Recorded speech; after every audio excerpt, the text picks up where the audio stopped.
আমল করে, নেক আমল করে, সুন্নাহসম্মত আমল করে, বিদআত বর্জন করে চলে। আর 3 নম্বর, ওয়াকালা ইন্নানি মিনাল মুসলিমিন, সে নিজের পরিচয় দেয় আমি মুসলিম উম্মার মধ্য থেকে একজন, আমি মুসলিম উম্মার মধ্য থেকে একজন।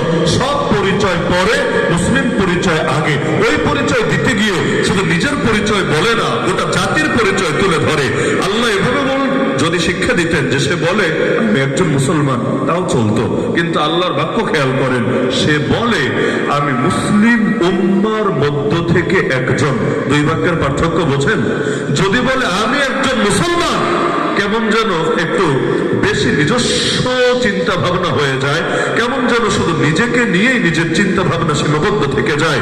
কিন্তু যখন পরিচয় দেয় আমি মুসলিম জাতির ভেতর থেকে একজন, তখন শুধু চিন্তাটা নিজেকে নিয়ে হয় না, বরং গোটা মুসলিম উম্মাকে নিয়ে হয়। আর হবে না কেন? দেহের কোন অংশ যদি খারাপ থাকে, বাকি অংশ ভালো থাকবে কিভাবে?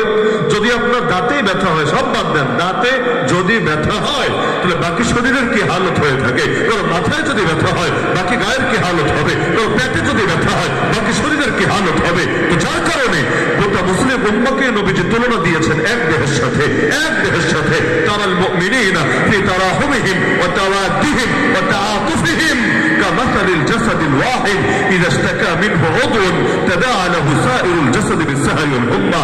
আমার নবী বলেন, আপনি দেখবেন মুমিনদেরকে একজন আরেকজনের উপর রহম করার ক্ষেত্রে, একজন আরেকজনের উপর দয়া করার ক্ষেত্রে, একজন আরেকজনের উপর স্নেহ বাৎসল্য দেখানোর ক্ষেত্রে, যেন তার একটা দেহ যদি দেহের কোন অংশ ব্যথায় জর্জরিত হয়, বাকি অংশের মধ্যেও সেই ব্যথা ছড়িয়ে যায়। পুরো দেহের মধ্যে সব অংশই রাত্রি জাগরণ করে এবং তার মধ্যেও সেই জ্বরের প্রভাব, ব্যথার প্রভাব ছড়িয়ে যায়। একটু অফ করলে ভালো, মানুষের মনোযোগ এদিকে যাবে।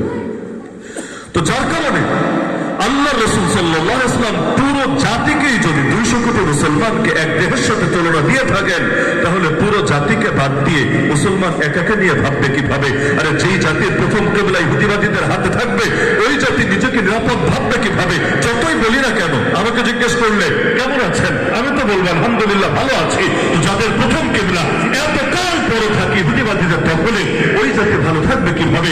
যাদের